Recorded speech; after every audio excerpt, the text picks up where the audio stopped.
എല്ലാവർക്കും നമസ്കാരം. Welcome to super notes. എല്ലാവർക്കും രാവിലെ 5 മണിക്കുള്ള ഈ 5 AM ക്ലബിലേക്ക് സ്വാഗതം. സോ നമ്മുടെ ഈ 5 AM ക്ലബിന്റെ ലക്ഷ്യം ഇതാണ്. അതായത് എല്ലാവരെയും രാവിലെ 5 മണിക്ക് എണീപ്പിക്കാം. എല്ലാവർക്കും ഒരു ഗുഡ് സ്റ്റാർട്ട് എന്ത് ചെയ്യുക കൊടുക്കുക. ഒരു ഗുഡ് സ്റ്റാർട്ട് അതൊരു വലിയ കാര്യം തന്നെയാണ്. അതിനുശേഷം ബാക്കിയുള്ള സമയം എന്ത് ചെയ്യുക, പ്രൊഡക്റ്റീവായിട്ട് യൂസ് ചെയ്യുക. എല്ലാവരുടെ സമയം മാക്സിമം എന്ത് ചെയ്യുക, യൂട്ടിലൈസ് ചെയ്യുക. ഇതാണ് നമ്മുടെ ലക്ഷ്യം. മാത്രമല്ല അവരെ പഠിത്തത്തിൽ നിന്ന് ട്രാക്ക് മാറ്റാതിരിക്കുക. ഇതാണ് നമ്മുടെ 5 AM ക്ലബിന്റെ ലക്ഷ്യമായിട്ട് വരുന്നത്. ഓക്കെ. പക്ഷേ ഞാൻ എല്ലാ ദിവസവും ഭയങ്കര സന്തോഷത്തിലാണ് എന്ത് ചെയ്യുന്നത്, നമ്മുടെ ഓരോ സെഷനും ബാക്കി എല്ലാം എടുക്കുന്നത്. പക്ഷെ ഇന്ന് ചെറിയൊരു വിഷമമുണ്ട്. വിഷമം എന്ന് പറഞ്ഞാൽ ഇതാണ്. അതായത് എക്സൈസ് ഓഫീസർ, സിവിൽ എക്സൈസ് ഓഫീസറുടെ ഇന്നലെ കൺഫർമേഷൻ കൊടുത്തവരുടെ എണ്ണം പുറത്ത് വന്നിട്ടുണ്ടായിരുന്നു. ഇന്നലെ അല്ല, മെനഞ്ഞാന്ന്. ഓക്കെ. അപ്പൊ അതിനകത്ത് മൊത്തം നമ്മൾ നോക്കുകയാണെങ്കിൽ 3,32,000 ആപ്ലിക്കൻസ് ആണ് ആകെ ഉണ്ടായിരുന്നത്. 14 ജില്ലയിലായിട്ട് 3,32,000 പേര് അപ്ലൈ ചെയ്തു. ഇതിനകത്ത് കൺഫർമേഷൻ കൊടുത്തു കഴിഞ്ഞപ്പോൾ 1,40,40,000 പേര് മാത്രമായിട്ട് എന്ത് ചെയ്തു, നമ്പർ ഓഫ് ആപ്ലിക്കൻസ് ചുരുങ്ങി. ഒന്ന് ആലോചിച്ച് നോക്കേ, കൺഫർമേഷൻ കൊടുത്ത ആൾക്കാർ പകുതി ആൾക്കാർ പോലും, അതായത് 60% ആൾക്കാർ പോലും എന്ത് ചെയ്തിട്ടില്ല, കൺഫർമേഷൻ കൊടുത്തിട്ടില്ല. വെറും 40% ആൾക്കാർ മാത്രമേ കൺഫർമേഷൻ കൊടുത്തിട്ടുള്ളൂ. എന്ത് പറ്റി? ഇവിടെ നമ്മൾ മനസ്സിലാക്കേണ്ട ഒരു കാര്യം, രാവിലെ ഞാൻ ഡീമോട്ടിവേറ്റ് ചെയ്യുന്നതല്ല. ഒന്നാമത് കാര്യം PSC യോട് പറയാനുള്ളതാണ്. അതായത് നമ്മുടെ ഒരു എക്സാം നടത്തുന്ന ഓർഗനൈസേഷന്റെ ഏറ്റവും വലിയ ലക്ഷ്യം അതിന്റെ വിശ്വാസ്യത എപ്പോഴും കീപ്പ് ചെയ്യിക്കും. ഇപ്പൊ PSC നന്നായിട്ട് അത് ചെയ്യുന്നുണ്ടെന്നാണ് എൻ്റെ വിശ്വാസം. പക്ഷേ ഒരു എക്സാം എഴുതി റാങ്ക് ലിസ്റ്റിനകത്ത് വന്നിട്ട് ജോലി കിട്ടാത്തൊരവസ്ഥയുണ്ടല്ലോ, അത് ഭീകരമാണ്. ഭീകരം എന്ന് വെച്ചാൽ ഭീകരം തന്നെയാണ്, ഒരു ഡൗട്ടും ഇല്ല. മാത്രമല്ല ഇത്രയും എഫേർട്ട് കൊടുക്കുന്നു, റാങ്ക് ലിസ്റ്റിന്റെ പകുതി പോലും എന്ത് നടക്കുന്നില്ല, അഡ്വൈസ് പോകുന്നില്ല. മുമ്പത്തെ റാങ്ക് ലിസ്റ്റുമായിട്ട് കമ്പയർ ചെയ്യുമ്പോൾ നിയമനങ്ങൾ എന്ത് ചെയ്യുന്നു, കുറയുന്നു. അപ്പൊ സ്വാഭാവികമായിട്ട് പിള്ളേർ എന്ത് ചെയ്യും, ഇതിൽ നിന്ന് പുറകിലോട്ടങ്ങ് മാറും. അതായത് ഒരു സിറ്റിസനെ, ഒരു ഏറ്റവും മികച്ച സിറ്റിസനെ ഏറ്റവും മികച്ച ഗവൺമെന്റ് സർവന്റ് ആക്കി മാറ്റുക, പൊതുജനങ്ങളെ സേവിക്കാനായിട്ട് അവർക്കൊരു അവസരം കൊടുക്കുക. അതാണ് സത്യത്തില് PSC യുടെ ജോലി, ശരിയല്ല? അതായത് ഏറ്റവും മികച്ച ആൾക്കാരെ എങ്ങോട്ട് കൊണ്ടുവരിക, അവരെ ഗവൺമെന്റ് സർവീസ് സെക്ടറിലേക്ക് എന്ത് ചെയ്യുക, കൊണ്ടുവരിക. അതുവഴിക്ക് എല്ലാവർക്കും, ഈ രാജ്യത്തുള്ള അല്ലെങ്കിൽ സംസ്ഥാനത്തുള്ള എല്ലാ ജനതയ്ക്കും ഏറ്റവും മികച്ച സേവനം നൽകുക. ഇതാണ് ഒരു PSC യുടെ അൾട്ടിമേറ്റ് ലക്ഷ്യമായിട്ട് ഞാൻ മനസ്സിലാക്കിയിട്ടുള്ളത്. മികച്ച ആൾക്കാരെ എന്ത് ചെയ്യുക, മികച്ച സീറ്റുകളിലേക്ക് കൊണ്ടുവരിക. പക്ഷേ ഇവിടെ എന്ത് സംഭവിക്കും, അതായത് നന്നായിട്ട് പഠിക്കുന്നു, അവിടെ ഒരു കുട്ടിക്ക് എന്ത് കിട്ടുന്നില്ല, റിസൾട്ട് കിട്ടുന്നില്ല, ആ കുട്ടിക്ക് ജോലി കിട്ടുന്നില്ല, റാങ്ക് ലിസ്റ്റിൽ വന്നിട്ട് പോലും എന്ത് കിട്ടുന്നില്ല, നിയമനങ്ങൾ കിട്ടുന്നില്ല. മാത്രമല്ല മറ്റൊരവസ്ഥ എന്ന് പറഞ്ഞാൽ ഒരേ തരത്തിലുള്ള എക്സാമിന് പല തരത്തിലുള്ള ക്വസ്റ്റ്യൻസ് എന്ത് ചെയ്യുന്നു, കൊണ്ടങ്ങിടുന്നു. എന്ന് വെച്ചാൽ പല തരത്തിലെന്ന് വെച്ചാൽ ഇപ്പോൾ ഒരു LD പരീക്ഷ ഞാൻ എടുക്കണം. ഒരു LD പരീക്ഷയ്ക്ക് ചില ജില്ലകളിലാണെങ്കിൽ എന്തായിരിക്കും, ഭയങ്കര പാടുള്ള ക്വസ്റ്റ്യൻസ് ആയിരിക്കും. ഫോർ എക്സാമ്പിൾ കഴിഞ്ഞ LDക്ക് കൊല്ലം, കണ്ണൂരൊക്കെ നമ്മൾ കണ്ടതായിരുന്നു. ഇനി അതേസമയം ചില ജില്ലകളൊക്കെ നോക്കുകയാണെങ്കിൽ ക്വസ്റ്റ്യൻസ് ഭയങ്കര എളുപ്പമായിരിക്കും. അതായത് അവൻ ഇത്രയും പഠിച്ചു വന്നിട്ട് നീ എന്തിനാണ് പഠിച്ചത്, ഇത്രയേ ഉള്ളൂ നമ്മൾ തരുന്ന ക്വസ്റ്റ്യൻസ്, ആ തരത്തിലുള്ള ക്വസ്റ്റ്യൻസ് ഉണ്ടെങ്കിലും. ഓക്കെ. അപ്പോൾ ഇത് കണ്ടുകൊണ്ടിരിക്കുന്ന ഒരു കുട്ടിക്ക് എന്തേ തോന്നുന്നില്ല, പഠിച്ചാലും എനിക്ക് റിസൾട്ട് കിട്ടുന്നില്ല. ഇനി കുറച്ച് കുട്ടികൾ വിചാരിക്കും എന്താണ്, ഞാൻ ഇത്രയും പഠിച്ചിട്ട് എനിക്ക് ആ നിലവാരത്തിലോട്ട് എത്താൻ പറ്റുന്നില്ല. അപ്പോൾ ഇത് ഒന്നാമതായിട്ട് അവർ തന്നെ എന്ത് ചെയ്യുക, ശരിയാക്കുക. ഏറ്റവും മികച്ച കുട്ടികളെ മറ്റ് രാജ്യങ്ങളിലേക്ക് പോകാതെ അല്ലെങ്കിൽ പ്രൈവറ്റ് സെക്ടറിലേക്ക് പോകാതെ അവരൊക്കെ ഗവൺമെന്റ് സെക്ടറിൽ തന്നെ വേണം. അത് ഉറപ്പിക്കേണ്ടത് ആരാണ്? PSC തന്നെയാണ്. അതിനകത്തൊരു ഡൗട്ടില്ല. അത് കഴിഞ്ഞ് രണ്ടാമതായിട്ട് നമ്മുടെ കുട്ടികൾ ഒരു കാര്യം കൂടെ മനസ്സിലാക്കണം. നമ്മൾ 1 മുതൽ +2 വരെ പഠിച്ചു, അത് കഴിഞ്ഞ് ഡിഗ്രി പഠിച്ചു. അപ്പോൾ ചില ക്ലാസ്സുകളൊക്കെ ആണെങ്കിൽ നമുക്ക് കുറച്ച് ഒരു വർഷം വേണമെന്നില്ല. ഇപ്പോൾ 8ാം ക്ലാസ് മൊത്തം പഠിക്കാനായിട്ട് 1 വർഷം വേണമെന്നുണ്ടോ? ഇല്ല. 2 മാസം കൊണ്ട് അല്ലെങ്കിൽ 3 മാസം കൊണ്ട് പഠിച്ച് എന്ത് ചെയ്യാം, ഒരു പരീക്ഷ എഴുതി 9ലോട്ട് നമുക്ക് പോകാൻ പറ്റും. അവിടെ നിന്ന് ചിലപ്പോൾ ഒരു 5 മാസം പഠിച്ചാൽ 10ലോട്ട് നമുക്ക് പോകാൻ പറ്റും. ഒരു വർഷം വരെ കാത്തിരിക്കണമെന്ന് നിർബന്ധമൊന്നുമില്ല. പക്ഷേ നമ്മൾ എല്ലാ കാര്യങ്ങളും ഇങ്ങനെ നമുക്ക് നേടാൻ പറ്റത്തുള്ളൂ. അതായത് വളരെ സ്ലോ ആയിട്ട്, സ്റ്റഡി ആയിട്ട്, ആ വാക്ക് ഞാൻ വീണ്ടും ഉറപ്പിച്ചു പറയാം. സ്ലോ ആയിട്ട്, സ്റ്റഡി ആയിട്ട്, കൺസിസ്റ്റന്റ് ആയിട്ട് മാത്രമേ നമുക്ക് എന്ത് ചെയ്യാൻ പറ്റത്തുള്ളൂ, നമുക്ക് ഏതൊരു കാര്യവും ലൈഫിൽ നമുക്ക് നേടാൻ പറ്റത്തുള്ളൂ. അപ്പോൾ നമ്മൾ അപ്ലൈ ചെയ്യുന്നു, നമുക്ക് അതിൻ്റെ പുറത്തൊരു എഫേർട്ട് കൊടുക്കാനായിട്ട് മനസ്സില്ല, അല്ലെങ്കിൽ കൺസിസ്റ്റന്റ് ആയിട്ട് വർക്ക് ചെയ്യുന്നില്ലെങ്കിൽ നമുക്ക് ഒരിക്കലും എന്ത് ചെയ്യാൻ പറ്റത്തില്ല, ആ റിസൾട്ടിലേക്ക് നമുക്ക് അച്ചീവ് ചെയ്യാൻ പറ്റത്തില്ല. അപ്പോൾ നമ്മൾ ആദ്യം ചെയ്യുക, ഇതൊരു സ്ലോ ആയിട്ടുള്ളൊരു പ്രോസസ്സാണ്. ഏതൊരു എക്സാം ആയാലും ക്രാക്ക് ചെയ്യുന്നത്, ഇന്ത്യ മഹാരാജ്യത്തുള്ള ഏതൊരു എക്സാം ആയാലും ക്രാക്ക് ചെയ്യുന്നത് ഇങ്ങനെയാണ്. അതിൻ്റെ പുറകിൽ നമ്മൾ എന്ത് ചെയ്യണം, ഒരുപാട് സമയം നമ്മൾ ഇരുന്ന് പഠിക്കണം, ഒരുപാട് ടോപ്പിക്കുകൾ നമ്മൾ നോക്കണം. പ്രാക്ടീസ് ക്വസ്റ്റ്യൻസ് കണ്ടിന്യൂസ് ആയിട്ട് നമ്മൾ ചെയ്തുകൊണ്ടിരിക്കണം. നമ്മുടെ ലൈഫിലെ ബാക്കി പ്രധാനപ്പെട്ട കുറേ കാര്യങ്ങൾ മാറ്റിവെച്ച് നമ്മൾ ഇതിലേക്ക് എന്ത് ചെയ്യണം? നമ്മൾ സമയം ഇൻവെസ്റ്റ് ചെയ്യണം. എന്നാൽ മാത്രമേ നമുക്ക് എന്ത് കിട്ടത്തുള്ളൂ? റിസൾട്ട് കിട്ടത്തുള്ളൂ. അല്ലാതെ ഒരു സമയത്തിന് ശേഷം വന്ന് നമ്മൾ അതിനെക്കുറിച്ച് വിലപിച്ചിട്ട് ഒരു കാര്യവുമില്ല. ഇപ്പോൾ നിങ്ങൾ 25 വയസ്സ് കഴിഞ്ഞ ആൾക്കാരുണ്ടെങ്കിൽ, ഇപ്പൊ ഞാൻ നിങ്ങളോട് പറയണം, RPFന്റെ കോൺസ്റ്റബിൾ എക്സാം നിങ്ങൾ അപ്ലൈ ചെയ്യണം. നല്ലൊരു ചാൻസ് ആണ്. അപ്പോൾ 25 വയസ്സാണ് അതിന്റെ ഏജ് ലിമിറ്റ് വരുന്നത്. അപ്പോൾ നിങ്ങളെല്ലാം ചിന്തിക്കുക, അയ്യോ എനിക്ക് എഴുതാൻ പറ്റത്തില്ലല്ലോ, കഴിഞ്ഞ തവണ വർഷമായിരുന്നെങ്കിൽ, അല്ലെങ്കിൽ 2 വർഷം മുമ്പാണെങ്കിൽ എനിക്ക് എഴുതാമായിരുന്നു. അങ്ങനെയൊക്കെ ചിന്തിക്കുന്ന ആൾക്കാരല്ലേ ഉണ്ട്, ഒരുപാടുണ്ട്. സോ നമ്മുടെ സമയം, നമ്മുടെ പ്രായം, ഇതൊക്കെ വളരെ പെട്ടെന്ന് എന്ത് ചെയ്യും? അങ്ങ് പോയി കിട്ടും. സോ ഉള്ള സമയം, മാക്സിമം സമയം എന്ത് ചെയ്യുക? പ്രൊഡക്റ്റീവായിട്ട് നിങ്ങൾ പ്രിപ്പറേഷന് വേണ്ടി അങ്ങ് മാറ്റി വയ്ക്കുക. ഒന്ന് ആലോചിച്ച് നോക്കിയേ, നിങ്ങൾ കുഞ്ഞിലേക്കാണെങ്കിലും എനിക്ക് വലുതാവുമ്പോൾ ഇന്ന പൊസിഷനിലേക്ക് എത്തണം, അല്ലെ? അതിന് വേണ്ടിയിട്ടല്ലേ നിങ്ങൾ ഇത്രയും വർഷം പഠിച്ചത്. നിങ്ങൾ LKG പോയി, UKG പോയി, 1 മുതൽ 10 വരെ പഠിച്ചു, +1 പഠിച്ചു, +2 പഠിച്ചു, അത് കഴിഞ്ഞ് ഡിഗ്രിയിലേക്ക് നിങ്ങൾ പോയി. എന്തിനു വേണ്ടിയിട്ടാണ്? നിങ്ങളുടെ ഫ്യൂച്ചറിൽ നിങ്ങൾക്ക് നല്ലൊരു ജോലി കിട്ടാൻ വേണ്ടിയിട്ടാണ് എന്ത് ചെയ്തത്? നിങ്ങൾ അത്രയും വർഷങ്ങൾ നിങ്ങൾ മാറ്റിവെച്ചത്. പക്ഷേ ഒരു എക്സാമിലേക്ക് വരുമ്പോൾ അവിടെ മര്യാദയ്ക്ക് ഒരു 6 മാസം നിങ്ങൾ അതിന് എഫേർട്ട് കൊടുത്താൽ മതി. ഒരു 6 മാസം എഫേർട്ട് കൊടുത്താൽ ഏതൊരു എക്സാമായാലും നമുക്ക് എന്ത് ചെയ്യാൻ പറ്റും? ക്രാക്ക് ചെയ്യാൻ പറ്റും. പക്ഷേ അവിടെ എത്തുമ്പോൾ നമ്മളിൽ പലർക്കും എന്തില്ല? സമയമില്ല. അല്ലെങ്കിൽ ബാക്കി ഒരുപാട് കാരണങ്ങളുണ്ട്. എനിക്ക് കുടുംബം നോക്കാനുണ്ട്, മക്കളെ നോക്കാനുണ്ട്, ജോലിക്ക് പോകാനുണ്ട്, അല്ലെങ്കിൽ ബാക്കി എന്തെങ്കിലും ഫംഗ്ഷനോ, അങ്ങനെ ഒരുപാട് എക്സ്ക്യൂസസ് ബാക്കിയെല്ലാം കാണും. ഒന്ന് ആലോചിച്ച് നോക്കുക. അപ്പോൾ ഇത്രയും വർഷം പഠിച്ചതിന് പിന്നെ എന്താണ് അർത്ഥം? ഇത്രയും വർഷം നിങ്ങൾ രാവിലെ എഴുതിച്ച് ഹോംവർക്ക് ചെയ്തു, രാവിലെ എഴുതിച്ച് ഉറക്കമൊഴിച്ചിരുന്ന് പഠിച്ചു, അതിനൊക്കെ എന്തർത്ഥമാണുള്ളത്? ഒന്നുമില്ല. ശരിയല്ലേ? അപ്പോൾ അൾട്ടിമേറ്റ്ലി ഒരു കാര്യം മനസ്സിലാക്കുക, ജോലി മേടിക്കേണ്ടത് ആരുടെ മാത്രം ആവശ്യമാണ്? നമ്മുടെയും നമ്മുടെ കുടുംബത്തിന്റെയും മാത്രം ആവശ്യമാണ് ജോലി മേടിക്കേണ്ടത്, അല്ലേ? അല്ലാതെ നമുക്ക് നാളെ ഒരാളും ഒന്നും കൊണ്ടുവരാൻ പോകത്തില്ല. ഞാൻ ജോലി മേടിച്ചില്ല, എനിക്ക് എൻ്റെ അപ്പൻ അല്ലെങ്കിൽ എൻ്റെ അച്ഛനും അമ്മയും എനിക്ക് എത്ര കാലം എനിക്ക് ചെലവിന് തരും? അല്ലെങ്കിൽ എൻ്റെ ഫ്രണ്ട്സ്, ഇന്ന് നമ്മുടെ കൂടെ ഉള്ള മൊത്തം ഫ്രണ്ട്സാണ്, അവരെനിക്ക് എത്ര കാലം നമുക്ക് തരും? നമ്മുടെ റിലേറ്റീവ്സ് നമുക്ക് എത്ര കാലം നമുക്ക് തരും? ഒന്നും തരത്തില്ല. ചിലപ്പോൾ കുറച്ചു കാലം എല്ലാം കാണും, പക്ഷെ എല്ലാ കാലവും എന്ത് ചെയ്യത്തില്ല? എല്ലാം കാണത്തില്ല. അവിടെ താൻ മാത്രമേ കാണത്തുള്ളൂ. എൻ്റെ 2 കാലുകളിൽ മാത്രമാണ് എന്ത് ചെയ്യുന്നത്? ഞാൻ നിൽക്കുന്നത്, അല്ലേ? അതങ്ങനെ പറ്റത്തുള്ളൂ. അപ്പോൾ എഫേർട്ട് കൊടുക്കുക. നിങ്ങൾ ഇതിന്ന് പിന്മാറാതിരിക്കുക, അത്രയേ ഉള്ളൂ. ഞാനിപ്പോൾ PSC മാത്രം പഠിക്കണമെന്ന് ഒരു നിർബന്ധവും എനിക്കില്ല. ഒരു ജോലി മേടിക്കുക. അതിലിപ്പോൾ PSC ആയിക്കോട്ടെ, SSC ആയിക്കോട്ടെ, റെയിൽവേ ആയിക്കോട്ടെ, എല്ലാ ഓപ്ഷൻസും നമ്മുടെ മുമ്പിലുണ്ട്. ഏതെങ്കിലും ഒരു ലക്ഷ്യം, അതിനുവേണ്ടി ഒരു എഫേർട്ട് അതങ്ങ് കൊടുക്കുക.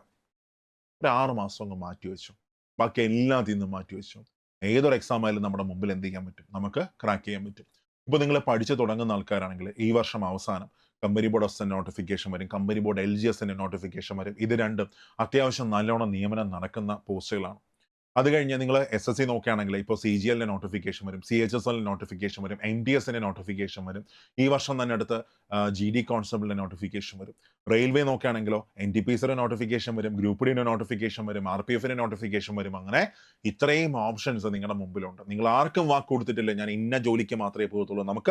നമുക്ക് ജീവിക്കാൻ എന്ത് മതി? സന്തോഷമായിട്ട് ജീവിക്കാൻ ഒരു ജോലി മാത്രം മതി. അത് നമ്മൾ എന്ത് ചെയ്യുക? നമ്മൾ ചൂസ് ചെയ്യുക. ഓക്കെ, ഇനി നിങ്ങൾക്ക് നല്ലോണം കഴിവുണ്ട്, നിങ്ങൾക്ക് നിങ്ങളുടെ ലെവല് മാക്സിമം അപ്പ് ചെയ്യാൻ നിങ്ങൾക്ക് പറ്റും. അപ്പോൾ അങ്ങനെയാണെങ്കിൽ നിങ്ങൾക്ക് എന്ത് ചെയ്യാം? പ്രൈവറ്റ് സെക്ടർ നിങ്ങൾക്ക് ചൂസ് ചെയ്യാം. നിങ്ങൾക്ക് ഇഷ്ടമുള്ള പാഷൻ നിങ്ങൾക്ക് ഫോളോ ചെയ്യാം. അവിടെ നിങ്ങൾക്ക് ഉറപ്പായിട്ട് നിങ്ങൾക്ക് എന്ത് ചെയ്യാൻ പറ്റും? റിസൾട്ട് ഉണ്ടാക്കാൻ പറ്റും. ഓക്കെ, ഇനി ഇതൊന്നും എനിക്ക് ചെയ്യാൻ പറ്റുന്നില്ല എന്ന് ചെയ്യുക, ഈ ഗവൺമെന്റ് എക്സാമിലേക്ക് എന്ത് ചെയ്യുക? ഫോക്കസ് ചെയ്യുക. ഇത്രയും സമയം എന്ത് ചെയ്യുക? നിങ്ങൾ മാറ്റിവെക്കാം. ഞാൻ പറഞ്ഞു ഒരുപാട് കാര്യങ്ങളിലേക്ക് എന്ത് ചെയ്തു? കാട് കയറിപ്പോയി. മീൻസ് ഒരു 5AM ക്ലബിന്റെ വിലപ്പെട്ട 8 മിനിറ്റ് 40 സെക്കൻഡ് ഞാൻ എന്ത് ചെയ്തു? കളഞ്ഞു. പക്ഷെ എന്നാലും കുഴപ്പമില്ല, ഇതെന്റെ അനുഭവം കൊണ്ട് ഞാൻ നിങ്ങളോട് പറയുന്ന പാഠങ്ങളാണ്. അപ്പോൾ അത് നിങ്ങൾക്ക് എന്ത് ചെയ്യും? നന്നായിട്ട് കണക്ട് ചെയ്യാൻ പറ്റും. ഓക്കെ, സോ നമുക്ക് സ്റ്റാർട്ട് ചെയ്യാം. നമ്മൾ ഇന്ന് 5AM ക്ലബിൽ നോക്കാൻ പോകുന്ന ടോപ്പിക്ക് ഒരു കുഞ്ഞു ടോപ്പിക്ക്, അതിന്റെ ഒരുപാട് പ്രാക്ടീസ് ക്വസ്റ്റ്യൻസ് ആണ് നമ്മൾ നോക്കുന്നത്. സോ ഒരു റിവർ ആണ് നമ്മൾ സ്റ്റാർട്ട് ചെയ്യുന്നത്, പെരിയാറാണ് നമ്മൾ നോക്കുന്നത്. പെരിയാർ, ഇതിനകത്ത് നമുക്ക് പെരിയാർ പഠിക്കാം, അതിന്റെ പോഷക നദികൾ പഠിക്കാം, അതിന്റെ കൈവഴികൾ നമുക്ക് പഠിക്കാം, അതിലെ ഡാമുകൾ നമുക്ക് പഠിക്കാം, അതിലെ ഹൈഡ്രോ പവർ പ്രോജക്ട്സും നമുക്ക് എന്ത് ചെയ്യാം? നമുക്ക് നോക്കാം. ഓക്കെ, അപ്പോൾ ശ്രദ്ധിച്ചോ, സ്റ്റാർട്ട് ചെയ്യാം. ഇവിടെ നമുക്ക് ഹെഡിങ് കൊടുക്കാം. നോക്കാൻ പോകുന്ന ടോപ്പിക് ഏതാണ്? പെരിയാറാണ് നമ്മൾ നോക്കുന്നത്. പെരിയാർ. ഓക്കെ, അപ്പൊ ഈ പെരിയാർ എവിടെ നിന്നാണ് ഉത്ഭവിക്കുന്നത്? പെരിയാർ ഉത്ഭവിക്കുന്നത് തമിഴ്നാട്ടിലെ ശിവഗിരി മലയിൽ നിന്നാണ് പെരിയാർ ഉത്ഭവിക്കുന്നത്. സങ്കല്പിച്ച്, തമിഴ്നാട്ടിലെ ശിവഗിരി മലയിൽ നിന്ന് ആരുത്ഭവിക്കുകയാണ്? പെരിയാർ ഉത്ഭവിക്കുകയാണ്. എന്നാൽ കഴിഞ്ഞ മുല്ലപ്പെരിയാർ വിഷയത്തിൽ കേരളം സുപ്രീം കോടതിയിൽ സമർപ്പിച്ച സത്യവാങ്മൂലം അനുസരിച്ച് ഈ പെരിയാറിന്റെ ഉത്ഭവസ്ഥാനം ഇടുക്കി ജില്ലയിലെ ചൊക്കാംപെട്ടി മലയാണ്. ഇടുക്കി ജില്ലയിലെ ചൊക്കാംപെട്ടി മലയിൽ നിന്ന് പെരിയാർ ഉത്ഭവിക്കുന്ന സത്യത്തിൽ ഈ രണ്ട് സ്ഥലത്ത് നിന്നുമുള്ള സ്ട്രീമുകളാണ് എന്തായിട്ട് മാറുന്നത്, പെരിയാറായിട്ട് മാറുന്നത്. ഓക്കെ, തമിഴ്നാട്ടിലെ ശിവഗിരി മല അല്ലെങ്കിൽ ഇടുക്കി ജില്ലയിലെ ചൊക്കാംപെട്ടി മലയിൽ നിന്ന് പെരിയാർ ഉത്ഭവിക്കുന്നു. നീളം എത്ര കിലോമീറ്റർ ആണ്? നീളം വന്നിട്ട് 244 കിലോമീറ്റർ ആണ് പെരിയാറിന്റെ ലെങ്ത് വരുന്നത്. മൈലിലോട്ട് കൺവേർട്ട് ചെയ്യുമ്പോൾ 151 മൈലാണ്. 151 മൈലാണ് പെരിയാറിന്റെ ലെങ്ത് വരുന്നത്. എന്താ പെരിയാറിന്റെ പ്രത്യേകത? കേരളത്തിലെ ഏറ്റവും വലിയ നദി പെരിയാറാണ്. കേരളത്തിലെ ഏറ്റവും വലിയ നദി, കേരളത്തിലെ ഏറ്റവും അധികം ജലം വഹിക്കുന്ന നദി. ഇങ്ങനെ ഒരു ക്വസ്റ്റ്യൻ വരുമ്പോൾ മനസ്സിനകത്ത് ഭാരതപ്പുഴ വരത്തുള്ളൂ. ഒരിക്കലും തെറ്റരുത്. ഒരു സമ്മർ സീസണിലൊക്കെ നിങ്ങൾ ഭാരതപ്പുഴയുടെ മേലിൽ കയറുന്ന താഴേക്ക് നോക്കിയാൽ, ഒരു പാലത്തിന്റെ മേലിൽ കയറുന്ന താഴേക്ക് നോക്കിയാൽ അവിടെ ഭാരതപ്പുഴ പോയിട്ട് ഭാരതപ്പുഴയുടെ ഫോസിൽ പോലും എന്ത് ചെയ്യത്തില്ല, കാണത്തില്ല. വറ്റി വരണ്ട കിടക്കായിരിക്കും. അധികം ജലമൊന്നും ആര് വഹിക്കുന്നില്ല, ഭാരതപ്പുഴ വഹിക്കുന്നില്ല. ഓക്കെ, അപ്പോൾ കേരളത്തിലെ ഏറ്റവും വലിയ നദി, ഏറ്റവും അധികം ജലം വഹിക്കുന്ന നദി, ഏറ്റവും അധികം ഡാമുകൾ നിർമ്മിച്ചിരിക്കുന്ന നദി, കേരളത്തിലെ ഏറ്റവും അധികം ഡാമുകൾ നിർമ്മിച്ചിരിക്കുന്ന നദി, കേരളത്തിലെ ഏറ്റവും അധികം പോഷക നദികളുള്ള നദി, കേരളത്തിലെ ഏറ്റവും അധികം പോഷക നദികളുള്ള നദി, കേരളത്തിലെ ഏറ്റവും അധികം ജലവൈദ്യുത പദ്ധതികൾ നിർമ്മിച്ചിരിക്കുന്ന നദി, കേരളത്തിലെ ഏറ്റവും അധികം ഡാമുകൾ നിർമ്മിച്ചിരിക്കുന്ന നദി പെരിയാറാണ്. കേരളത്തിലെ ഏറ്റവും വലിയ നദി, ഏറ്റവും അധികം ജലം വഹിക്കുന്ന നദി, ഏറ്റവും അധികം ഡാമുകൾ നിർമ്മിച്ചിരിക്കുന്ന നദി, ഏറ്റവും അധികം പോഷക നദികളുള്ള നദി, ഏറ്റവും അധികം ജലവൈദ്യുത പദ്ധതികൾ നിർമ്മിച്ചിരിക്കുന്ന നദി എല്ലാം ആരാണ്? പെരിയാറാണ്. ക്ലിയർ ആണ്? ഈ പെരിയാറ് എത്ര ജില്ലകളിലൂടെ ഒഴുകുന്നു? പെരിയാറ് 2 ജില്ലകളിലൂടെയാണ് പെരിയാർ ഒഴുകുന്നത്. ഒന്ന് ഇടുക്കിയാണ്. ഇടുക്കി കഴിഞ്ഞാൽ ഈ പെരിയാർ നേരെ എങ്ങോട്ട് പോകും? നേരെ എറണാകുളത്തേക്ക് പെരിയാർ അങ്ങ് പോകും. അങ്ങനെ പെരിയാറ് 2 ജില്ലകളിലൂടെ പെരിയാർ ഒഴുകുന്നു, ഇടുക്കി, എറണാകുളം. എന്നിട്ട് ഈ പെരിയാറ് ആലുവയിൽ വെച്ച് രണ്ടായിട്ട് പിരിയും. പെരിയാർ എവിടെ വെച്ച് രണ്ടായി പിരിയുന്നു? ആലുവയിൽ വെച്ച് രണ്ടായി പിരിയുന്നു. ഒന്നാമത് മാർത്താണ്ഡം പുഴയാണ്. ഫസ്റ്റ് ആരാണ്? ഒന്നാമത് ഈ പോകുന്ന മാർത്താണ്ഡം പുഴ. പുഴയുടെ പേരാണ് മാർത്താണ്ഡം പുഴ. ഓക്കെ, മാർത്താണ്ഡം പുഴ. പെരിയാർ ആലുവയിൽ വെച്ച് രണ്ടായി പിരിയുന്നു. ഒന്ന് മാർത്താണ്ഡം പുഴ, രണ്ടാമത് മംഗലം പുഴയാണ്. രണ്ടാമത് ആരാടാ? രണ്ടാമത് ഈ കാണുന്ന മംഗലം പുഴ. ഓക്കെ, മംഗലം പുഴ. അപ്പൊ പെരിയാർ ആലുവയിൽ വെച്ച് രണ്ടായി പിരിയുന്നു, മാർത്താണ്ഡം പുഴ, മംഗലം പുഴ. ഈ മാർത്താണ്ഡം പുഴ നേരെ പോയിട്ട് വേമ്പനാട് കായലിൽ പതിക്കുന്നു. മാർത്താണ്ഡം പുഴ നേരെ പോയിട്ട് എവിടെ പതിക്കുന്നു? വേമ്പനാട് കായലിൽ പതിക്കുന്നു. എന്നിട്ട് മംഗലം പുഴ നേരെ പോയി ചാലക്കുടി പുഴയിൽ പതിക്കും. മംഗലം പുഴ നേരെ പോയിട്ട് എവിടെ പതിക്കുന്നു? ചാലക്കുടി പുഴയിൽ പതിക്കുന്നു. എറണാകുളം ജില്ലയിലെ ഇലന്തിക്കരയിൽ വെച്ച് മംഗലം പുഴ ചാലക്കുടി പുഴയിൽ പതിക്കുന്നു. ഈ ചാലക്കുടി പുഴയുടെ പതനസ്ഥാനം നോക്കിയടാ, ഈ കാണുന്ന ഈ പുഴയാണ് ചാലക്കുടി പുഴ. ഈ ചാലക്കുടി പുഴയുടെ പതനസ്ഥാനം കൊടുങ്ങല്ലൂർ കായലാണ്. ചാലക്കുടി പുഴയുടെ പതനസ്ഥാനം എവിടെയാണ്? കൊടുങ്ങല്ലൂർ കായലാണ്. സോ ചാലക്കുടി പുഴയുടെ പതനസ്ഥാനം കൊടുങ്ങല്ലൂർ കായൽ. ഓക്കെ, ക്ലിയർ ആണ്? ഒരിക്കൽ കൂടെ, പെരിയാർ ആലുവയിൽ വെച്ച് രണ്ടായി പിരിയുന്നു, മാർത്താണ്ഡം പുഴ, മംഗലം പുഴ. മാർത്താണ്ഡം പുഴ വേമ്പനാട് കായലിൽ പതിക്കുന്നു, മംഗലം പുഴ ചാലക്കുടി പുഴയിൽ പതിക്കുന്നു. ചാലക്കുടി പുഴയുടെ പതനസ്ഥാനം കൊടുങ്ങല്ലൂർ കായലാണ്. ഓക്കെ, ഇതിന് രണ്ടിനും ഇടയ്ക്കുള്ള ഈ ദ്വീപാണ്, ഈ ഐലൻഡ് ആണ് വൈപ്പിനാണ്. ഇവിടെയുള്ള ഈ ഐലൻഡിന്റെ പേരാണ് വൈപ്പിൻ. ഓക്കെ, വൈപ്പിൻ. ക്ലിയർ ആണ്? ഇനി അടുത്ത് മനസ്സിലാക്കുക, AD 1341. AD 1341 പെരിയാറിൽ ഒരു വെള്ളപ്പൊക്കം ഉണ്ടായി. അതിനെയാണ് നമ്മൾ the great flood of Periyar എന്നൊക്കെ നമ്മൾ പറയുന്നത്. പെരിയാറിലെ ഈ വെള്ളപ്പൊക്കത്തിൽ കൊടുങ്ങല്ലൂർ കായലിൽ ഉണ്ടായിരുന്ന മുസിരിസ് പോർട്ട് തകരുകയും, മുസിരിസ് തുറമുഖം തകരുകയും, ആ പോർട്ടിന്റെ തകർച്ചയാണ് പിന്നീട് കൊച്ചിൻ പോർട്ടിന്റെ രൂപീകരണത്തിലേക്ക് വഴിവെച്ചത്. സോ AD 1341 പെരിയാറിലെ വെള്ളപ്പൊക്കത്തിൽ മുസിരിസ് പോർട്ട് തകരുകയും ആ പോർട്ടിന്റെ തകർച്ചയാണ് കൊച്ചിൻ പോർട്ടിന്റെ രൂപീകരണത്തിലേക്ക് വഴിവെച്ചത്. ഒന്ന് ആലോചിച്ച് നോക്കുക, എന്തുകൊണ്ട് പെരിയാറിൽ വെള്ളം പൊങ്ങിയപ്പോൾ അങ്ങ് കൊടുങ്ങല്ലൂർ കായലിൽ ഉണ്ടായിരുന്ന മുസിരിസ് പോർട്ട് തകർന്നു എന്ന് ചോദിച്ചാൽ അതിന് റീസൺ ഇത്രയേ ഉള്ളൂ. പെരിയാറിലെ ജലം എവിടെയും കൂടെ പതിക്കുന്നുണ്ട്. പെരിയാറിലെ ജലം നേരെ പോയിട്ട് കൊടുങ്ങല്ലൂർ കായലിലും കൂടെ എന്ത് ചെയ്യുന്നുണ്ട്? പതിക്കുന്നുണ്ട്. അതിന്റെ ഫലമായിട്ടാണ് എന്ത് ചെയ്തത്? ഈ മുസിരിസ് പോർട്ട് തകരുകയും ആ പോർട്ടിന്റെ തകർച്ചയാണ് പിന്നീട് കൊച്ചിൻ പോർട്ടിന്റെ രൂപീകരണത്തിലേക്ക് വഴിവെച്ചത്. So the great flood of Periyar was in 1341. Okay, ഇനി കൊല്ലവർഷം 1099, വർഷം മറക്കണ്ട, കൊല്ലവർഷം 1099, അതായത് വൈക്കം സത്യാഗ്രഹമൊക്കെ നടന്ന സമയം 1924. ഇംഗ്ലീഷ് വർഷം നോക്കുകയാണെങ്കിൽ 1924 പെരിയാറിൽ മറ്റൊരു വെള്ളപ്പൊക്കം ഉണ്ടായി. ഈ വെള്ളപ്പൊക്കത്തെയാണ് നമ്മൾ എന്ത് പറയുന്നത്? 99-ാം ആണ്ട് വെള്ളപ്പൊക്കം എന്ന് പറയുന്നത്. അപ്പൊ അങ്ങനെ പറയാൻ കാരണം ഈ ഫ്ലഡ് ഉണ്ടായത് 1099-ലാണ് ഈ ഫ്ലഡ് ഉണ്ടായത്. കൊല്ലവർഷം 1099. സോ 99-ാം ആണ്ട് വെള്ളപ്പൊക്കം നടന്ന വർഷം 1924-ലാണ് 99-ാം ആണ്ട് വെള്ളപ്പൊക്കം നടന്ന വർഷം. ക്ലിയർ പോകത്തില്ല. ഓക്കെ. അപ്പൊ പെരിയാർ 2 ജില്ലകളിലൂടെ ഒഴുകുന്നു. ഒന്ന് ഇടുക്കി, രണ്ടാമത് എറണാകുളം. പെരിയാർ റിവർ ബേസിന്റെ ഷേപ്പ് വന്നിട്ട് എൽ ഷേപ്പ് ആണ് പെരിയാർ റിവർ ബേസിന്റെ ഷേപ്പ് വരുന്നത്.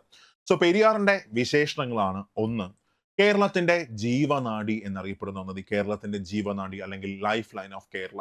കേരളത്തിന്റെ ജീവനാഡി എന്നറിയപ്പെടുന്ന നദി പെരിയാറാണ്. ആലുവയിലൂടെ ഒഴുകുന്നത് കൊണ്ട് തന്നെ ആലുവപ്പുഴ എന്നറിയപ്പെടുന്നു. കേരളത്തിന്റെ ജീവനാഡി ആലുവപ്പുഴ. കാലടിപ്പുഴ പൂർണ്ണ എന്നറിയപ്പെടുന്നു. പൂർണ്ണ എന്നറിയപ്പെടുന്നു. ചൂർണി എന്നും അറിയപ്പെടുന്നു. അപ്പൊ പെരിയാറിന്റെ വിശേഷണങ്ങൾ എന്തൊക്കെയാണ്? ഒന്ന്, life line of Kerala. Life line of Kerala അല്ലെങ്കിൽ കേരളത്തിന്റെ ജീവരേഖ എന്നറിയപ്പെടുന്നു. കേരളത്തിന്റെ ജീവരേഖ. അത് കഴിഞ്ഞ ആലുവപ്പുഴ, കേരളത്തിന്റെ ജീവനാഡി ആലുവപ്പുഴ. കാലടിപ്പുഴ, ഓക്കെ, കാലടിപ്പുഴ. അത് കഴിഞ്ഞ പൂർണ്ണ എന്നറിയപ്പെടുന്നത് പെരിയാറാണ്.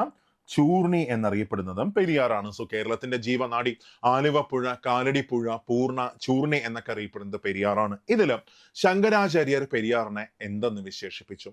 ശങ്കരാചാര്യർ പെരിയാറിനെ വിശേഷിപ്പിച്ചത് പൂർണ്ണ എന്ന് വിശേഷിപ്പിച്ചു. എല്ലാം തികഞ്ഞ പൂർണ്ണമായുള്ള ഒരു നദിയാണ് പെരിയാർ. അപ്പൊ അതുകൊണ്ട് തന്നെ ശങ്കരാചാര്യർ പെരിയാറിനെ പൂർണ്ണ എന്ന് വിശേഷിപ്പിച്ചു.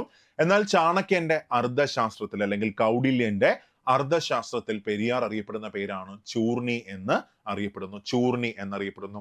അർദ്ധശാസ്ത്രത്തിൽ പരാമർശിക്കുന്ന 2 നദികളാണ്, ഒന്ന് പെരിയാറും രണ്ടാമത് പമ്പയും. ഒന്ന് പെരിയാറും രണ്ടാമത് പമ്പയാണ്. ഓക്കെ. അപ്പൊ ശങ്കരാചാര്യർ പെരിയാറിനെ പൂർണ്ണ എന്ന് വിശേഷിപ്പിച്ചു. എന്നാൽ ചാണക്യന്റെ അർദ്ധശാസ്ത്രത്തിൽ പെരിയാർ അറിയപ്പെടുന്ന പേരാണ് ചൂർണി എന്നറിയപ്പെടുന്നു.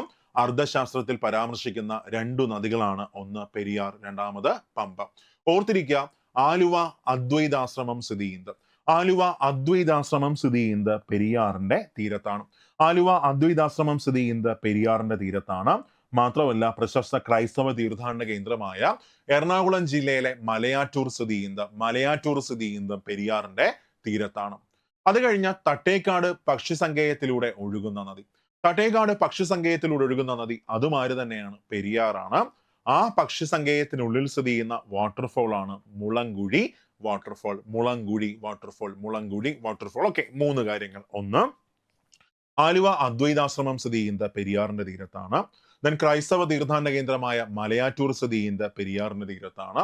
ദെൻ അത് കഴിഞ്ഞ് അവസാനമായിട്ട് ഞാൻ പറഞ്ഞായിരുന്നു, അവസാനം പറഞ്ഞ പോയിന്റ് ഇതാണ്, തട്ടേക്കാട് പക്ഷിസങ്കേതത്തിലൂടെ ഒഴുകുന്ന നദി അതുമാതിരി തന്നെയാണ്, പെരിയാറാണ്. കേരളത്തിൽ ഏറ്റവും അധികം പോഷക നദികളുള്ള നദി പെരിയാർ. എന്താ പോഷക നദി എന്ന് വെച്ചാൽ, ഒരു നദിയിലേക്ക് വന്നു ചേരുന്ന നദികളെയാണ് നമ്മൾ എന്ത് പറയുന്നത്? പോഷക നദി അല്ലെങ്കിൽ ട്രിബ്യൂട്ടറി എന്നൊക്കെ നമ്മൾ പറയുന്നത്. സോ കേരളത്തിൽ ഏറ്റവും അധികം പോഷക നദികളുള്ള നദി പെരിയാർ. ആ പെരിയാറിന്റെ പ്രധാന പോഷക നദികൾ പഠിക്കാനുള്ള കോഡാണ് PCM കിറ്റ്. പെരിയാറിന്റെ പ്രധാന പോഷക നദികൾ പഠിക്കാനുള്ള കോഡ് PCM കിറ്റ് ആണ്. PCM kit. ഓക്കെ, ജസ്റ്റ് ഓർത്ത് വെച്ചാൽ മതി. പണ്ടൊരു പരീക്ഷ ഉണ്ടായിരുന്നു, PCM പരീക്ഷ, ഓർമ്മയുണ്ടോ? അപ്പൊ അത് എഴുതാനായിട്ട് ഒരു പേനയും പേപ്പറും പെൻസിലൊക്കെ ഇട്ട് ഒരു കിറ്റിനകത്ത് ഇങ്ങനെ കറക്കി അങ്ങനെ പോവുകയാണെന്ന് ഒന്ന് ആലോചിച്ചാൽ മതി. അപ്പൊ അതിനകത്ത് പിക്ക് ക്യൂബാണ്, സിക്ക് സ്ക്വയർ ആണ്, എമ്മിന് സ്ക്വയർ ആണ്. പിക്ക് ക്യൂബ്, സിക്ക് സ്ക്വയർ, എമ്മിന് സ്ക്വയർ. ഓക്കെ. അപ്പൊ ഇവിടെ പിയിൽ ആരംഭിക്കുന്ന 3 നദികളാണ്. ഒന്ന് പെരുന്തുറയാർ. പിയിൽ ആരംഭിക്കുന്ന 3 നദികളാണ്. ഒന്ന് പെരുന്തുറയാർ. രണ്ടാമത് പെരിഞ്ഞാം കുട്ടിയാറും. പെരുന്തുറയാർ. രണ്ടാമത് പെരിഞ്ഞാം കുട്ടിയാർ. മൂന്നാമത് പന്നിയാറാണ്. പെരുന്തുറയാർ, പെരിഞ്ഞാം കുട്ടിയാർ, പന്നിയാർ. സോ പിയിൽ ആരംഭിക്കുന്ന 3 നദികൾ പെരുന്തുറയാർ, പെരിഞ്ഞാം കുട്ടിയാർ, പിന്നെ പന്നിയാർ. അത് കഴിഞ്ഞ് സിയിൽ ആരംഭിക്കുന്ന 2 നദികളുണ്ട്. സിയിൽ ആരംഭിക്കുന്ന 2 നദികളാണ്, ഒന്ന് ചിത്രപ്പുഴ. സിയിൽ ആരംഭിക്കുന്ന 2 നദികൾ, ഒന്ന് ചിത്രപ്പുഴ, രണ്ടാമത് ചെറുതോണിപ്പുഴ. ചിത്രപ്പുഴ പിന്നെ ചെറുതോണിപ്പുഴ. അടുത്ത എമ്മിൽ ആരംഭിക്കുന്ന 2 നദികളാണ്, ഒന്ന് മുല്ലയാറാണ്. എമ്മിൽ ആരംഭിക്കുന്ന 2 നദികൾ, ഒന്ന് മുല്ലയാർ, രണ്ടാമത് മുതിരപ്പുഴ. ഒന്ന് മുല്ലയാറും രണ്ടാമത് മുതിരപ്പുഴ. മുല്ലയാർ ആൻഡ് മുതിരപ്പുഴ. നെക്സ്റ്റ് കെയിൽ ആരംഭിക്കുന്നത് കട്ടപ്പനയാറാണ്. കെയിൽ ആരംഭിക്കുന്ന ആരാടാ? കട്ടപ്പനയാർ. കെയിൽ ആരംഭിക്കുന്നത് കട്ടപ്പനയാർ. ഐയിൽ ആരംഭിക്കുന്നത് ഇടമലയാറാണ്. ഐയിൽ ആരംഭിക്കുന്ന ആരാ? ഇടമലയാർ. ഓക്കെ, ഇടമലയാർ. അത് കഴിഞ്ഞ് ടീയിൽ ആരംഭിക്കുന്നത് തൊട്ടിയാറാണ്. ടീയിൽ ആരംഭിക്കുന്നത് തൊട്ടിയാർ. ഓക്കെ, തൊട്ടിയാർ. ഇത്രയുമാണ് പെരിയാറിന്റെ പോഷക നദികൾ. സോ കേരളത്തിലെ ഏറ്റവും അധികം പോഷക നദികളുള്ള നദി പെരിയാർ. ആ പെരിയാറിന്റെ പ്രധാന പോഷക നദികൾ പഠിക്കാനുള്ള കോഡാണ് PCM ഗിറ്റ്. പിക്ക് ക്യൂബാണ്, സിക്ക് സ്ക്വയർ ആണ്, എമ്മിന് സ്ക്വയർ ആണ്. പിയിൽ ആരംഭിക്കുന്ന നദികളാണ് പെരുന്തുറയാർ, പെരിഞ്ഞാംകുട്ടിയാർ, പന്നിയാർ. സിയിൽ ആരംഭിക്കുന്നത് ചിത്രപ്പുഴ, ചെറുതോണിപ്പുഴ. എമ്മിൽ ആരംഭിക്കുന്നത് മുല്ലയാർ, മുതിരപ്പുഴ. കെയിൽ ആരംഭിക്കുന്നത് കട്ടപ്പനയാർ, ഐയിൽ ആരംഭിക്കുന്നത് ഇടമലയാർ, ടിയിൽ ആരംഭിക്കുന്നത് തൊട്ടിയാർ. ഇത്രയുമാണ് പെരിയാറിന്റെ പ്രധാന പോഷക നദികൾ. ഇതില് പെരിയാറുമായി കൂടിച്ചേരുന്ന ആദ്യ പോഷക നദി ആരാന്നറിയാം? പെരിയാറുമായി കൂടിച്ചേരുന്ന ആദ്യ പോഷക നദിയാണ് മുല്ലയാറാണ്. പെരിയാറുമായി കൂടിച്ചേരുന്ന ആദ്യ പോഷക നദിയാണ് മുല്ലയാർ. ഈ മുല്ലയാറും പെരിയാറും തമ്മിൽ കൂടിച്ചേരുന്ന ഭാഗത്ത് സ്ഥിതി ചെയ്യുന്ന ഈ ഡാമാണ്. പെരിയാറും മുല്ലയാറും തമ്മിൽ ചേരുന്ന ഭാഗത്ത് സ്ഥിതി ചെയ്യുന്ന ഈ ഡാമാണ് മുല്ലപ്പെരിയാർ ഡാം. സോ പെരിയാറും മുല്ലയാറും തമ്മിൽ ചേരുന്ന ഭാഗത്ത് സ്ഥിതി ചെയ്യുന്ന ഡാമാണ് മുല്ലപ്പെരിയാർ ഡാം. എന്താ മുല്ലപ്പെരിയാർ ഡാമിന്റെ പ്രത്യേകത? ഒന്ന്, കേരളത്തിലെ ആദ്യ ഡാമാണ് മുല്ലപ്പെരിയാർ. ശരിയല്ലേ? കേരളത്തിലെ ആദ്യ ഡാമാണ് മുല്ലപ്പെരിയാർ. ഇടുക്കി ജില്ലയിൽ പീരുമേട് താലൂക്കിൽ കുമളി പഞ്ചായത്തിലാണ് ആര് സ്ഥിതി ചെയ്യുന്നത്? മുല്ലപ്പെരിയാർ ഡാം സ്ഥിതി ചെയ്യുന്നത്. കേരളത്തിലെ ആദ്യ ഡാം മുല്ലപ്പെരിയാർ. ഇടുക്കി ജില്ലയിൽ പീരുമേട് താലൂക്കിൽ കുമളി പഞ്ചായത്തിലാണ് മുല്ലപ്പെരിയാർ സ്ഥിതി ചെയ്യുന്നത്. മുല്ലപ്പെരിയാറിന്റെ പ്രത്യേകത, ഇത് എന്തുകൊണ്ട് ഇങ്ങനെ ഒരു ഡാം നിർമ്മിച്ചു എന്ന് ചോദിച്ചാൽ, തമിഴ്നാട്ടിലെ മധുര, തേനി ഭാഗത്തൊക്കെ വെള്ളം കൊടുക്കാൻ വേണ്ടിയിട്ടാണ് ഈ ഡാമിന്റെ കൺസ്ട്രക്ഷൻ സ്റ്റാർട്ട് ചെയ്തത്. 1886 ഒക്ടോബർ 29 തിരുവിതാംകൂർ ദിവാനായിരുന്ന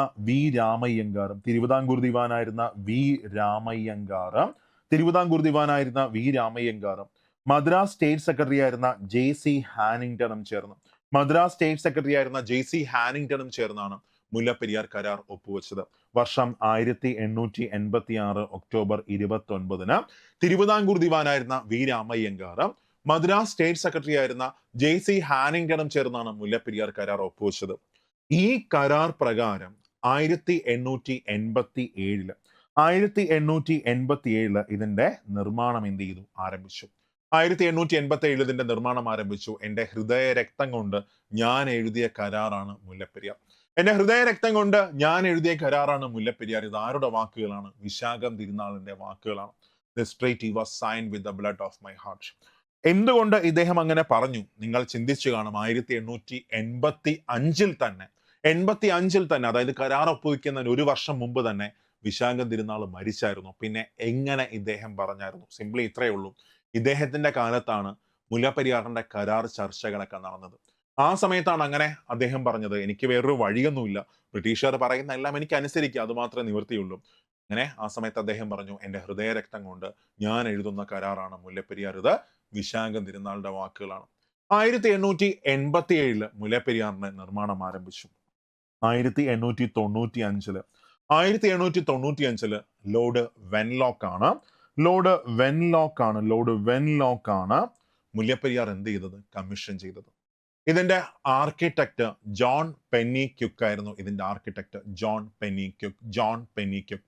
തമിഴ്നാട്ടിലൊക്കെ അദ്ദേഹത്തിന്റെ പ്രതിമ വെച്ചിട്ടുണ്ട്. അവിടുത്തെ ആൾക്കാരൊക്കെ രാവിലെയും വൈകുന്നേരമൊക്കെ പൂജയൊക്കെ ഇദ്ദേഹത്തിന്റെ പ്രതിമയ്ക്ക് മുമ്പിൽ നടത്താറുണ്ട്.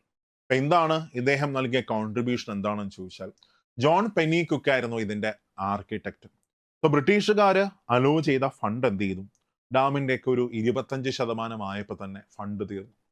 അപ്പോൾ ബ്രിട്ടീഷുകാർ പറഞ്ഞു, ഇനി ഇത്രയും ഫണ്ട് ഈ ഡാമിന്റെ മേൽ ഇൻവെസ്റ്റ് ചെയ്താൽ ഞങ്ങൾക്ക് അതുകൊണ്ട് പ്രോഫിറ്റ് ഒന്നും ഉണ്ടാകത്തില്ല. സോ ഡാമിന്റെ പണി എന്ത് ചെയ്തു? നിർത്താൻ പറഞ്ഞായിരുന്നു.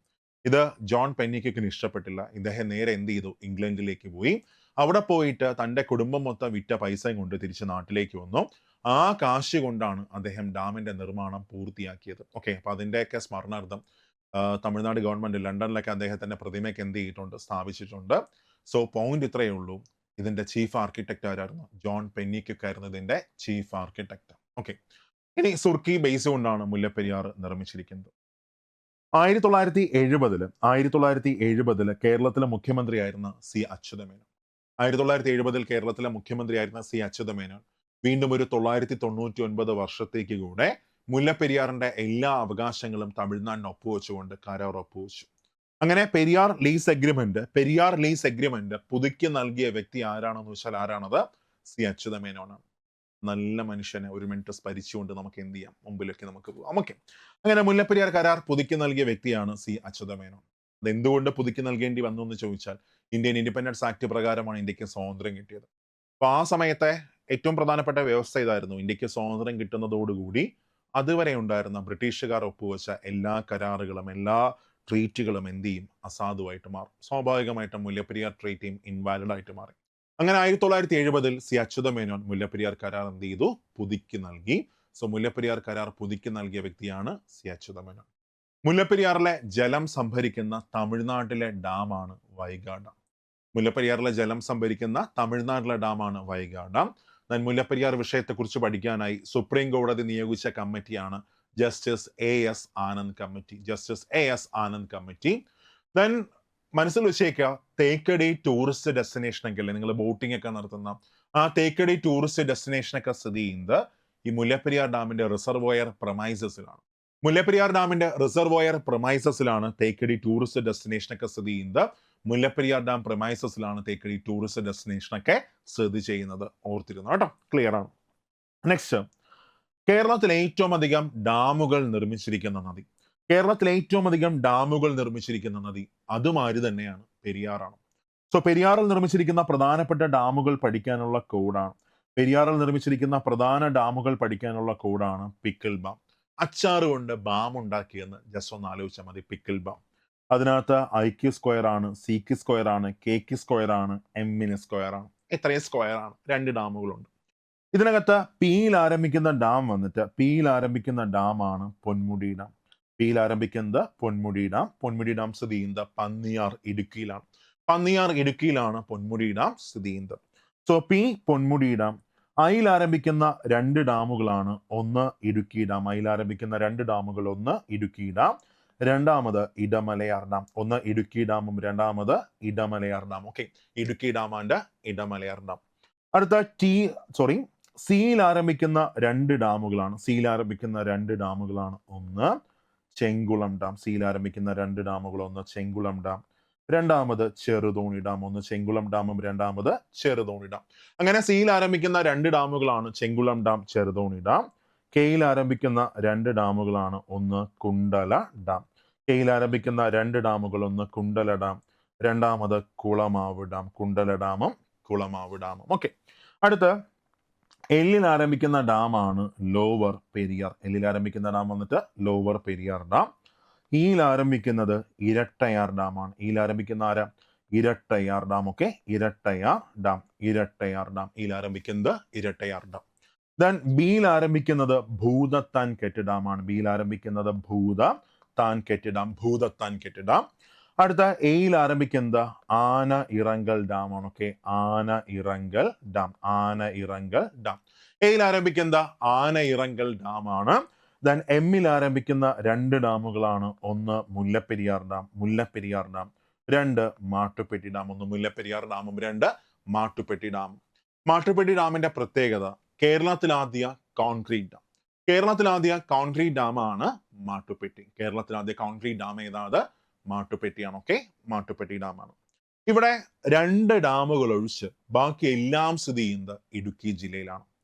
എറണാകുളം ജില്ലയിൽ സ്ഥിതി ചെയ്യുന്ന 2 ഡാമുകളാണ്, ഒന്ന് ഭൂതത്താൻ കെട്ട് ഡാം, 2 ഇടമലയാർ ഡാം. സോ ഓർത്തു വെച്ചാൽ മതി, ഇടമലയിൽ ആരിരിപ്പുണ്ട്? ഭൂതം ഇരിപ്പുണ്ട്. എറണാകുളം ജില്ലയിലാണ്. അങ്ങനെ എറണാകുളം ജില്ലയിൽ സ്ഥിതി ചെയ്യുന്ന 2 ഡാമുകളാണ്, ഒന്ന് ഇടമലയാർ ഡാമും 2 ഭൂതത്താൻ കെട്ട് ഡാമും. എറണാകുളം ജില്ലയിൽ സ്ഥിതി ചെയ്യുന്ന 2 ഡാമുകളാണ്, ഇടമലയാർ ഡാമും പിന്നെ ഭൂതത്താൻ കെട്ട് ഡാമും. ബാക്കി എല്ലാ ഡാമുകളും എവിടെയാണ്? ഇടുക്കിയിലാണ്. ക്ലിയർ അല്ലേ? ഇവിടെ ഓർത്തിരിക്കുക, കേരളത്തിലെ ഏറ്റവും ഉയരം കൂടിയ ഡാം ഇടുക്കി ഡാമാണ്. ഇടുക്കിയിലെ കുറവൻ കുറത്തി മലകൾക്കിടയിലാണ് ഈ ഡാം സ്ഥിതി ചെയ്യുന്നത്. സോ ഇടുക്കി ഡാമിന്റെ പ്രത്യേകത പറയുകയാണെങ്കിൽ, ഒന്ന്, ഏഷ്യയിലെ തന്നെ ആദ്യ ആർച്ച് ഡാമാണ് ഇടുക്കി ഡാം. എന്താ ആർച്ച് ഡാം എന്ന് വെച്ചാൽ, ആർച്ചിന്റെ ഷേപ്പിലുള്ള ഈ ഷേപ്പിലുള്ള ഡാമുകളെയാണ് നമ്മൾ ആർച്ച് ഡാം എന്ന് നമ്മൾ പറയുന്നത്. ഏഷ്യയിലെ ആദ്യ ആർച്ച് ഡാമാണ് ഇടുക്കി ഡാം. മാത്രമല്ല, ഇന്ത്യയിലെ ഏറ്റവും വലിയ ആർച്ച് ഡാമും ഏത് തന്നെയാണ്? ഇടുക്കി ഡാമാണ്. ഓക്കെ. മറ്റൊരു പ്രത്യേകത, കേരളത്തിലെ ഏറ്റവും വലിയ ജലവൈദ്യുത പദ്ധതി ഇടുക്കിയാണ്. കേരളത്തിലെ ഏറ്റവും വലിയ ഹൈഡ്രോ പവർ പ്രോജക്റ്റ് ആണ് ഇടുക്കി. ഇടുക്കി പദ്ധതിയുടെ നിലയം സ്ഥിതി ചെയ്യുന്നത് മൂലമറ്റത്താണ് സ്ഥിതി ചെയ്യുന്നത്.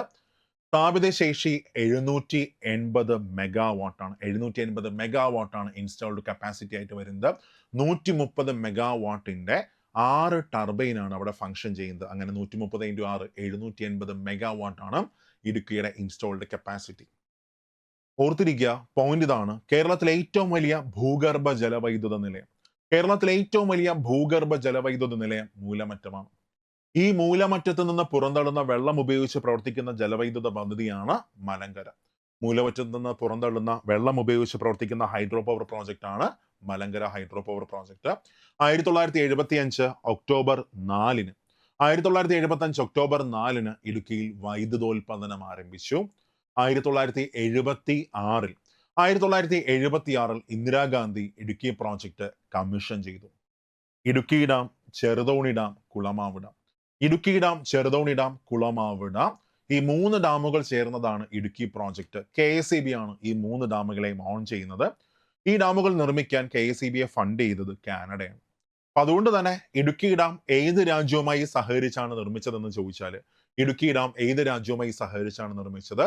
കാനഡയുമായി സഹകരിച്ചാണ് ഇടുക്കി ഡാം നിർമ്മിച്ചിരിക്കുന്നത്. കാനഡയുമായി സഹകരിച്ച് നിർമ്മിച്ചു. ഓർത്തിരിക്കുക, കേരളത്തിലെ ഏറ്റവും വലിയ ഗ്രാവിറ്റി ഡാം ഏതാണെന്ന് ചോദിച്ചാൽ, കേരളത്തിലെ ഏറ്റവും വലിയ ഗ്രാവിറ്റി ഡാം ആണ് ചെറുതോണിയാണ്. കേരളത്തിലെ ഏറ്റവും വലിയ ഗ്രാവിറ്റി ഡാം ഏതാ? അത് ചെറുതോണിയാണ്. കേരളത്തിലെ ഏറ്റവും വലിയ ഗ്രാവിറ്റി ഡാം ചെറുതോണി ഡാം ആണ്. ഓക്കെ, ചെറുതോണി ഡാം ആണ് കേരളത്തിലെ ഏറ്റവും വലിയ ഗ്രാവിറ്റി ഡാം. ക്ലിയർ അല്ലേ? ഓക്കെ ആണ്. ഇനി അടുത്ത് ഓർത്തിരിക്കുക, മൂന്നാറിൽ ചേരുന്ന 3 നദികളാണ്. മൂന്നാറിൽ ചേരുന്ന 3 നദികളാണ്. ഒന്ന് നല്ലതണ്ണി, കുണ്ടല, മുതിരപ്പുഴ. നല്ലതണ്ണി, കുണ്ടല, മുതിരപ്പുഴ. മൂന്നാറിൽ ചേരുന്ന 3 നദികളാണ് Nallathanni, Kundala and Muthirapuzha. Okay, just ഒന്ന് ഓർത്തിരുന്നു. അപ്പൊ ഇത്രയുമാണ് പെരിയാറിന്റെ പ്രധാന പോഷക നദികൾ, പെരിയാറിൽ നിർമ്മിച്ചിരിക്കുന്ന പ്രധാന ഡാമുകൾ. ബാക്കിയെല്ലാം ഇനി കേരളത്തിലെ ഏറ്റവും അധികം വ്യവസായങ്ങൾ സ്ഥിതി ചെയ്യുന്നത്, കേരളത്തിലെ ഏറ്റവും അധികം ഇൻഡസ്ട്രീസ് സ്ഥിതി ചെയ്യുന്നത് ഏത് നദിയുടെ തീരത്താണ്? പെരിയാറിന്റെ തീരത്താണ് കേരളത്തിലെ ഏറ്റവും അധികം വ്യവസായങ്ങൾ സ്ഥിതി ചെയ്യുന്നത്. പെരിയാറിന്റെ തീരത്താണ് കേരളത്തിലെ ഏറ്റവും അധികം ഇൻഡസ്ട്രീസ് സ്ഥിതി ചെയ്യുന്നത്. ആരുടെ തീരത്താണ്? പെരിയാറിന്റെ തീരത്താണ് കേരളത്തിലെ ഏറ്റവും അധികം വ്യവസായങ്ങൾ എന്ത് ചെയ്യുന്നത്? സ്ഥിതി ചെയ്യുന്നത്. അതൊന്ന് ഓർത്ത് വെച്ചോടാം. സെറ്റല്ലേ? ഓക്കെ ആണ്. ഇനി നമുക്കിതിന്റെ ഒരു 5 ക്വസ്റ്റ്യൻസ് നമുക്കൊന്ന് പ്രാക്ടീസ് ചെയ്യാം. നിങ്ങളൊന്ന് കൂടെ വാ, നമുക്കൊന്ന് നോക്കാം. ഫസ്റ്റ്, 1, പെരിയാർ നദിയെക്കുറിച്ചുള്ള താഴെ പറയുന്ന പ്രസ്താവനകൾ പരിഗണിക്കാം. 1, പെരിയാർ നദിയുടെ ഉത്ഭവസ്ഥാനം ശിവഗിരി മലയാണ്. ഫസ്റ്റ് സ്റ്റേറ്റ്മെന്റ് തന്നെ കറക്റ്റ് ആണ്. നമുക്കിനി ആലോചിക്കാനൊന്നും സമയമില്ല. ഫസ്റ്റ് സ്റ്റേറ്റ്മെന്റ് കറക്റ്റ് ആണ്. കേരളത്തിലെ ഏറ്റവും വലിയ നദി പെരിയാറാണ്. കറക്റ്റ് ആണ്. പെരിയാറിന്റെ തീരത്താണ് ശങ്കരാചാര്യരുടെ ജന്മസ്ഥലമായ കാലടി സ്ഥിതി ചെയ്യുന്നത്. കറക്റ്റ് ആണ്. അപ്പൊ ഇവിടെ D ആണ് ആൻസർ. 1, 2, 3 എല്ലാം ശരിയാണ്. നെക്സ്റ്റ്, രണ്ടാമത്തെ ക്വസ്റ്റ്യനിലേക്ക് പോവാം. പെരിയാറിനെ കുറിച്ചുള്ള പ്രസ്താവനകൾ പരിശോധിക്കുക. 1, പെരിയാറിൽ ചേരുന്ന ആദ്യ പോഷക നദി മുല്ലയാറാണ്. കറക്റ്റ് ആണ്. പെരിയാറുമായി കൂടിച്ചേരുന്ന ആദ്യ പോഷക നദിയാണ് മുല്ലയാർ. 2, മുല്ലപ്പെരിയാർ ഡാം പെരിയാറിന്റെയും മുല്ലയാറിന്റെയും സംഗമ സ്ഥാനത്ത് സ്ഥിതി ചെയ്യുന്നു. അതും കറക്റ്റ് ആണ്. 3, പെരിയാർ കേരളത്തിലെ ഏറ്റവും അധികം ജലവൈദ്യുത പദ്ധതികളുള്ള നദിയാണ്. കറക്റ്റ് ആണ്. പെരിയാർ കേരളത്തിലെ ഏറ്റവും അധികം ജലവൈദ്യുത പദ്ധതികൾ നിർമ്മിച്ചിരിക്കുന്ന നദി പെരിയാറാണ്. ഇവിടെ 1 ശരിയാണ്, 2 ശരിയാണ്, 3 ശരിയാണ്. സോ എല്ലാം ശരിയാണ് ആൻസർ വരുന്നത്. ഓക്കെ, നെക്സ്റ്റ് ക്വസ്റ്റ്യനിലേക്ക് പോവാം. അടുത്ത്, പെരിയാർ നദിയെക്കുറിച്ചുള്ള പ്രസ്താവനകൾ പരിശോധിക്കുക. 1, 1924 വെള്ളപ്പൊക്കം 99 വെള്ളപ്പൊക്കം എന്നറിയപ്പെടുന്നു. കറക്റ്റ് ആണ്. മുല്ലപ്പെരിയാർ കരാർ 1886 ഒക്ടോബർ 29 ഒപ്പുവെച്ചത് വി രാമയ്യങ്കാറും JC ഹാനിങ്ടണും ചേർന്നാണ്. കറക്റ്റ് ആണ്. പെരിയാറിന്റെ പ്രധാന പോഷക നദികളിൽ 1 പമ്പയാണ്. തെറ്റാണ്. പെരിയാറിന്റെ പ്രധാന പോഷക നദി പമ്പയാണോ? അല്ല, പമ്പ ഒരു ഇൻഡിവിജ്വൽ റിവറാണ്. കേരളത്തിലെ ഏറ്റവും വലിയ 3ാമത്തെ നദിയാണ് പമ്പ. കേരളത്തിലെ ഏറ്റവും വലിയ 3ാമത്തെ നദിയാണ് പമ്പ. അങ്ങനെയാണെങ്കിൽ ഞാനൊരു ക്വസ്റ്റ്യൻ ചോദിച്ചോട്ടെ. പമ്പയുടെ ഏറ്റവും വലിയ പോഷക നദി ഏതാണ്? പമ്പയുടെ ഏറ്റവും വലിയ പോഷക നദി നിങ്ങൾക്ക് താഴെ കമന്റ് ബോക്സിൽ ഇടാം, ആൻസർ ഇടാം. പമ്പയുടെ ഏറ്റവും വലിയ പോഷക നദി, ക്ലൂ തരാം. ഈ നദിയാണ് കേരളത്തിലെ ഏറ്റവും വലിയ പോഷക നദി. പമ്പയുടെ ഏറ്റവും വലിയ പോഷക നദിയാണ് കേരളത്തിലെ ഏറ്റവും വലിയ പോഷക നദി. പമ്പയുടെ ഏറ്റവും വലിയ പോഷക നദിയാണ് കേരളത്തിലെ ഏറ്റവും വലിയ പോഷക നദി. ഏതാണ് മക്കളെ ആൻസർ? ഒന്ന് ട്രൈ നോക്കുക, താഴെ കമന്റ് ബോക്സിൽ ഇട്ടേക്കാം, മിന്നിച്ചേക്കാം നമുക്ക്. ഓക്കെ, സോ നിങ്ങൾക്ക് പ്രാക്ടീസ് ചെയ്യാനായിട്ട് ഞാൻ ഇതിന്റെ ബാക്കി ക്വസ്റ്റ്യൻസ് പിന്നെ അത് കഴിഞ്ഞ് ഇതിന്റെ നോട്ടും നമ്മുടെ ടെലഗ്രാം ചാനലിൽ ഇട്ടേക്കാം. നമ്മുടെ ടെലഗ്രാം ചാനലിൽ ജോയിൻ ചെയ്യാത്തവരൊക്കെ എന്ത് ചെയ്യുക? ഒന്ന് ജോയിൻ ചെയ്തേക്കുക. ഇതിന്റെ നോട്ട്സ്, അത് കഴിഞ്ഞ് ഈ പ്രാക്ടീസ് ക്വസ്റ്റ്യൻസ് നിങ്ങളൊന്ന് ചെയ്തു നോക്കാം. നന്നായിട്ട് വർക്ക് ചെയ്യുക. ഞാൻ ആദ്യം പറഞ്ഞ കാര്യങ്ങൾ എപ്പോഴും മനസ്സിൽ സൂക്ഷിക്കുക. ജോലി ആരുടെ മാത്രം ആവശ്യമാണ്? നമ്മുടെ മാത്രം ആവശ്യമാണ്. നമ്മളൊന്ന് രക്ഷപ്പെട്ടാൽ നമ്മുടെ കുടുംബം മൊത്തം എന്ത് ചെയ്യും? രക്ഷപ്പെടും. ഓക്കെ, ആ കുടുംബത്തെ രക്ഷിക്കേണ്ട ചുമതല, ഉത്തരവാദിത്തം ആരുടെ ചുമലിലാണ്? നിങ്ങളുടെ ചുമലിലാണ്. അത് നിങ്ങൾ നിറവേറ്റുക തന്നെ ചെയ്യും. ഓക്കെ, അപ്പോൾ താങ്ക്സ് ഫോർ വാച്ചിങ്. ബൈ. ഇന്ന് നല്ലൊരു ദിവസമായിരിക്കട്ടെ.